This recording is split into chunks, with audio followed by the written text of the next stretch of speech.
नमस्कार साथियों, स्वागत है आप सभी का। पहले तो हम आपसे थोड़ी माफ़ी चाहते हैं कि हम थोड़ा-सा लेट हो गए। आपकी 12th की जो बायोलॉजी का पेपर जो है, एग्रीकल्चर बायोलॉजी मैं बात कर रहा हूँ एग्रीकल्चर की, ठीक है? तो एग्रीकल्चर की बायोलॉजी का और एग्रीकल्चर की केमिस्ट्री का मॉडल पेपर जो मैं आपके लिए अपलोड कर चुका था। लेकिन किसी कारणवश एग्रीकल्चर जो कृषि विज्ञान जो है, रसायन विज्ञान का हो गया था और जीव विज्ञान का हो गया। जो एग्रीकल्चर का है ना, कृषि विज्ञान जो है उसका मॉडल पेपर नहीं दे पाया था आपको, लेकिन बना था मॉडल पेपर, किसी कारणों की वजह से ना दे पाया मैं। कारणों की लिस्ट ज़्यादा लंबी है तो बताऊंगा नहीं मैं। तो आज हम सीधे आपका देखते हैं आपके कृषि विज्ञान का मॉडल प्रश्न पत्र किसके लिए होगा। कक्षा 12 के लिए होगा। किसके लिए होगा? 12th क्लास के लिए होगा। 12th क्लास जो एग्रीकल्चर जो है उसके लिए है ओनली, ठीक है। और एक बात और बता दूं, जो Rajasthan board of secondary education है उन पेपरों का एनालिसिस करके और उनका जो ब्लूप्रिंट दिया हुआ उस ब्लूप्रिंट के अकॉर्डिंग में ये मैंने तैयार किया है। तो राजस्थान बोर्ड वाले विद्यार्थियों के लिए बेहद बेहद बेहद बेहद ही महत्वपूर्ण है। और अदर वह विद्यार्थी जिनका सिलेबस एनसीईआरटी के अकॉर्डिंग है, एनसीईआरटी के अकॉर्डिंग है, वो भी इसका पूरा पूरा भरपूर लाभ उठा सकते हैं, क्योंकि उनके भी यही सेम प्रश्न उनके लिए बेहद ही महत्वपूर्ण है। चलिए प्रारंभ करते हैं बिना किसी वक्त को जाया किए हुए, है ना। तो प्रारंभ करने लग जाते हैं। चलिए प्रारंभ करते हैं। तो देखिए पहला प्रश्न है, ध्यान रखिएगा, मैं हर बार कहता हूँ कि आप जब आंसर इनके लिखो तो एक इस प्रकार की सारणी बना लीजिएगा, ठीक है। उस सारणी में एक साइड प्रश्नों की संख्या, एक साइड उत्तरों की संख्या लिख के इस प्रकार बनाइएगा ताकि आपको बेहतर से बेहतर नंबर मिल सके, ठीक है। और दूसरी बात ये कि मैं यहाँ पर सिर्फ प्रश्न प्रश्न बताऊंगा, आंसर आपको बिल्कुल भी नहीं बताऊंगा, किसी भी हद तक नहीं बताऊंगा। आप इनको आंसर स्वयं अपनी नोटबुक में सर्च कीजिएगा। अगर ना मिले आपको तो फिर आप कमेंट बॉक्स में मुझे बताइएगा। आंसर की पीडीएफ तैयार है, आपको प्रोवाइड करवा दी जाएगी, ठीक है। चलिए प्रारंभ करते हैं। पहला प्रश्न आपका कि इजराइल से सिंचाई विधि का विकास हुआ कौन सी? चोकोबार और द्रोणी सिंचाई। पीछे पटाखों की आवाज आ रही है, उसके लिए माफी चाहते हैं क्योंकि दीपावली का मौसम है, और है ना, मौसम ही कह सकते हैं एक प्रकार से, त्योहार है। और मुझे वीडियो बनाना जरूरी है क्योंकि आप लोग इसकी बेहद मांग कर रहे हैं। बूंद बूंद सिंचाई, बौछारी सिंचाई या बॉर्डर पट्टी सिंचाई, ठीक है। बताना होगा आपको इसका राइट आंसर क्या होगा। उसी के साथ बढ़ते हैं आपके अगले प्रश्न की तरफ। अगला प्रश्न, प्रश्न संख्या 2।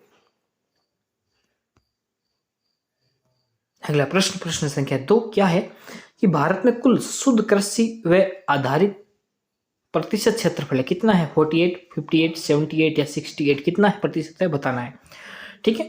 और साकेत 4 उन्नतशील किस्म, ये जो साकेत 4 उन्नतशील किस्म जो ये थोड़ा मैं से इसका साइज डिस्क्रीज कर लेता हूँ, थोड़ा छोटा कर लेता हूँ ना, साइज ज्यादा बड़ा है ब्रूस का, ठीक है।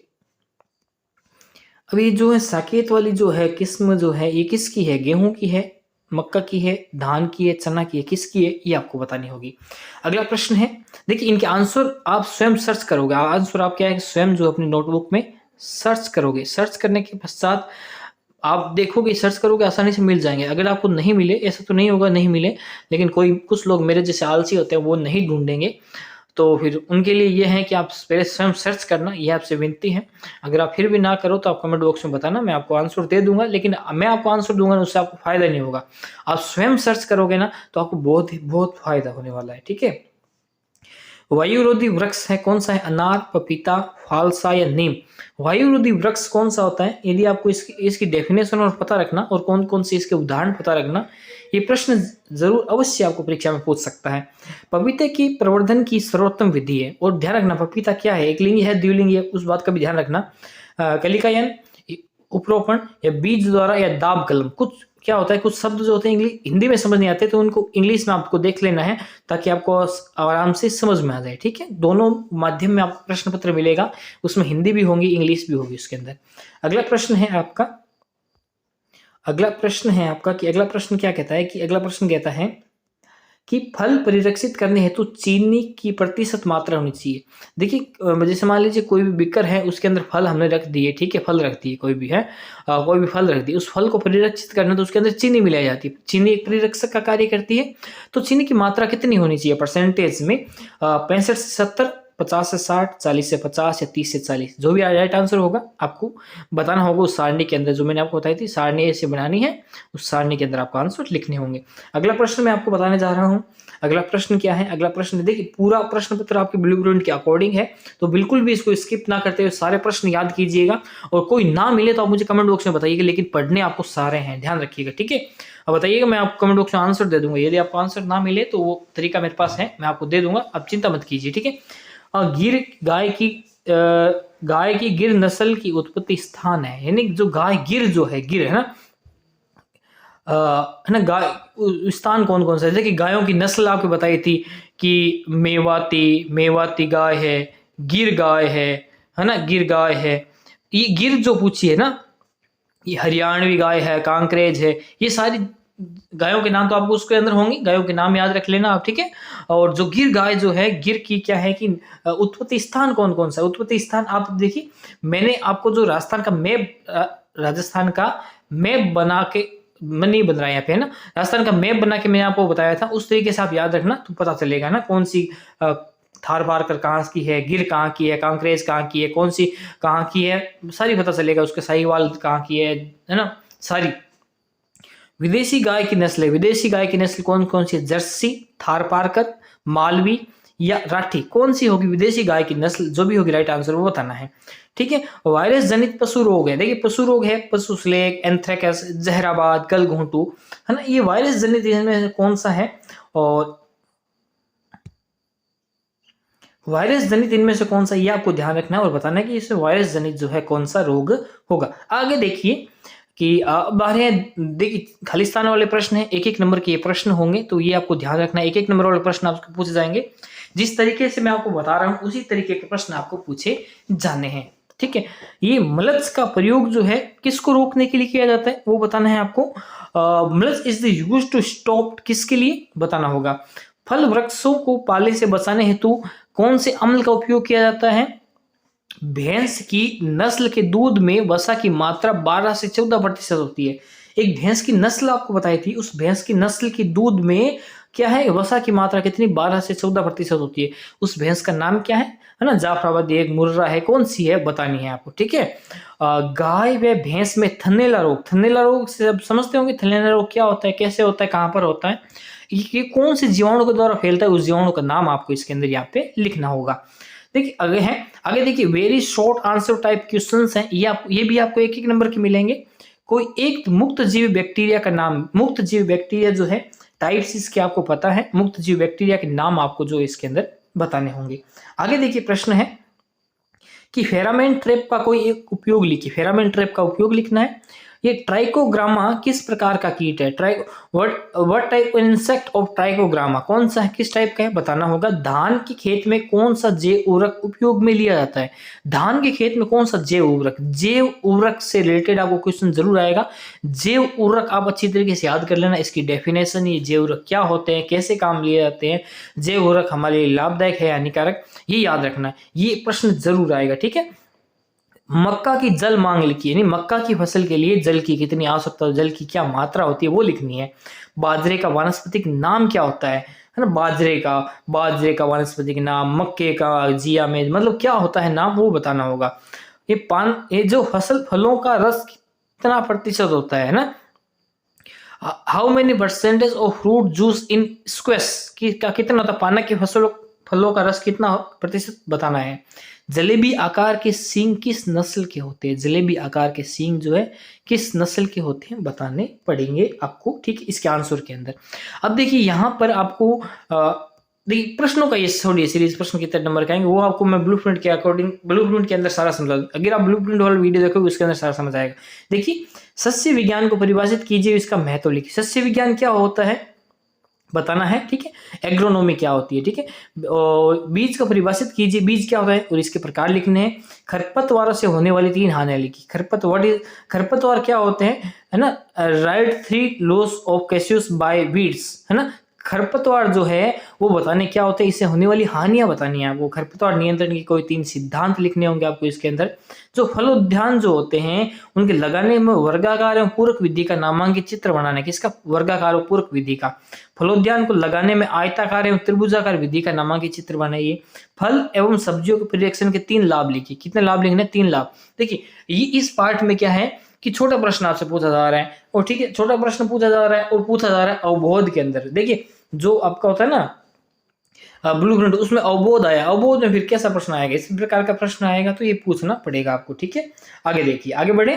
ठीक है बढ़ते हैं। अगला देखिए 11वां प्रश्न क्या है? 11वां, फलों की डिब्बाबंदी को समझाइए। फलों की डिब्बाबंदी को कैसे समझाना होगा? ठीक है, गाय की गिर नस्ल की 3 विशेषताएं। गिर नस्ल की विशेषताएं, वैसे गिर मैंने दिया है, अब गाय के किसी भी गाय की नस्लें जो है बताई थी, एक साइड में आप नस्ल लिख लीजिए और उनका उत्पत्ति स्थान लिख लीजिए और साथ में उनकी क्या लिख लीजिए? विशेषता।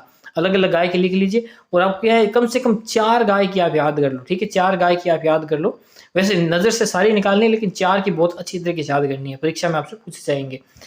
सुरती नस्ल की 3 विशेषताएं लिखिए। सुरती नस्ल जो है किसकी है और इसकी 3 विशेषताएं? खुरपक्का, मुंह पक्का, रोग से बचाव के 3 उपाय लिखने। क्या लिखने हैं? 3 उपाय लिखने होंगे। 3 उपाय लिखने होंगे। लिख दोगे ना आराम से।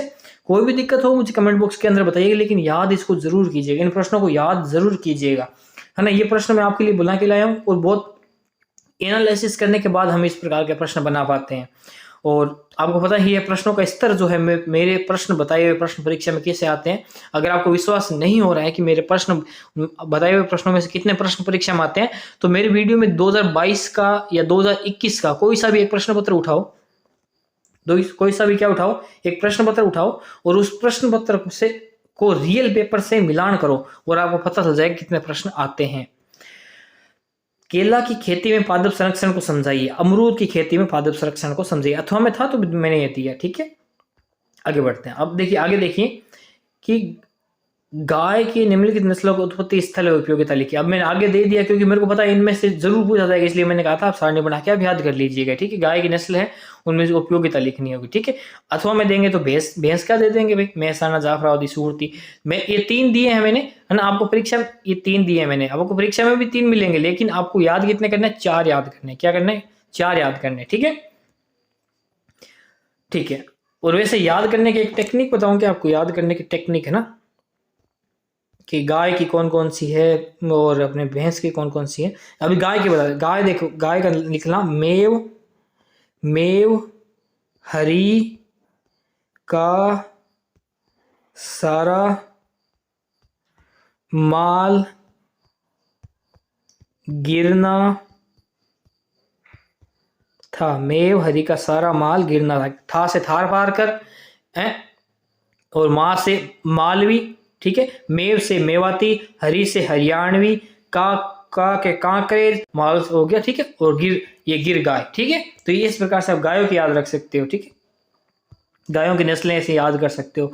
वो ऐसे मेरे को आप बताइएगा, अगर ऐसे आपको याद करनी है तो मैं अलग से वीडियो दे दूंगा आपको, उसके अंदर गाय की, भैंस की, सारों के अलग अलग आपको बता देंगे। ठीक है पशुओं में एंथ्रेक्स रोग लक्षण एवं बचाव के उपाय लिखिए। पशुओं में एंथ्रेक्स रोग क्या होता है? ये मोस्ट है तो याद कीजिएगा इसको अच्छी तरीके से। एंथ्रेक्स पूछा जाता है, एंथ्रेक्स अधिकांश क्या है? पूछा जाता है, इसलिए मैंने आपको दिया है। देखिए पशुओं में जहरबाद रोग लक्षण एवं बचाव के उपाय लिखिए। ठीक है जहरबाद रोग। खंड दे की तरफ बढ़ते हैं और यहाँ पे दीर्घ उत्तरीय प्रश्न आपसे पूछ जाते हैं जिनकी शब्द सीमा 200 शब्द होती है। यहाँ पे देखिए मक्का की वैज्ञानिक खेती का वर्णन निम्नलिखित बिंदुओं के आधार पर कीजिए। किसके? निम्नलिखित बिंदु के आधार पर। बुआई का समय विधि, 4 उन्नतशील किस्में, खाद्य उर्वरक प्रति हेक्टेयर। अब ध्यान रखिएगा पहले क्या करोगे, अब ये दिए है ना, इनमें पहले क्या करना है? पहले आपको बुआई का समय विधि करनी है, उसके कर दी, पहले हेडिंग लगा बुआई के समय विधि, उसके बाद वो उसको लिखोगे। ठीक है उसके बाद 1 लिख दिया और यहाँ पे 2 लिखोगे बाद में, फिर 4 उन्नतशील किस्में लिखोगे। मक्का की 4 उन्नतशील किस्में निम्न प्रकार है, ऐसे करोगे। थोड़ा मतलब पेज अच्छा लगना चाहिए लिखा हुए। ठीक है ये कर दिया। उसके बाद में अथवा वाला देखते हैं। अथवा में तो जौ की वैज्ञानिक खेती, वही 4 बुआई का समय, 4 उन्नतशील किस्में, खाद्य उर्वरक उपज प्रति हेक्टेयर। ठीक है हिंदी और इंग्लिश दोनों में आपको दिए जाएंगे, तो जो अच्छा लगे वो कर लीजिएगा। ठीक है और इसमें लड़ना मत की सर जी आपने प्रश्न कम बताए हैं। बेर का वैज्ञानिक खेती का वर्णन कीजिए, निम्नलिखित बिंदु का आधार पर कीजिए। भूमि, जलवायु, पादप प्रवर्धन, 4 उन्नतशील किस्में, पौधे लगाने की विधि। इसी का यदि अथवा वाला देखें तो अथवा वाले में क्या सिस्टम है? अथवा वाला में सिस्टम ये है कि इसका कि हमने दिया अनार की वैज्ञानिक खेती का वर्णन निम्नलिखित बिंदुओं के आधार पर कीजिए। अनार वाला मोस्ट रहेगा इस बार, क्योंकि अनार वाला पूछा जाना है, पिछली बार नहीं पूछा गया था। भूमि में जलवायु, पादप प्रवर्धन, चारणनशील किस्में, पौधे लगाने की विधि। ठीक है, ये अनार का हो गया। तो इस प्रकार से ये जो आपका ना इसका 20 प्रश्न मैंने दिए हैं।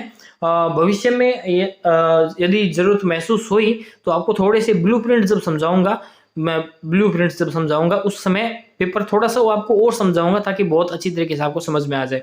अगर आपको और भी मोस्ट इंपॉर्टेंट क्वेश्चन चाहिए दूसरे, तो आप मुझे कमेंट बॉक्स में बताइएगा, मैं आपको दे दूंगा। मैंने चैप्टर वाइज बना रखे हैं कुछ क्वेश्चन जो कि आपके लिए महत्वपूर्ण बनते हैं। यदि आप कहोगे तो मैं आपको दे दूंगा, नहीं तो वैसे मैंने स्कूल्स के लिए बनाए थे अपने वाली के, लेकिन आपको दे दूंगा। ठीक है, तो आज के लिए इतना ही, अगली बार फिर से मिलते हैं। कोई दिक्कत हो तो कमेंट बॉक्स में बताइएगा, नीचे कमेंट बॉक्स में बताइएगा। तो आज के लिए इतना ही, अगली बार फिर से मिलते हैं। तब तक के लिए जय हिंद, जय भारत, वंदे मातरम।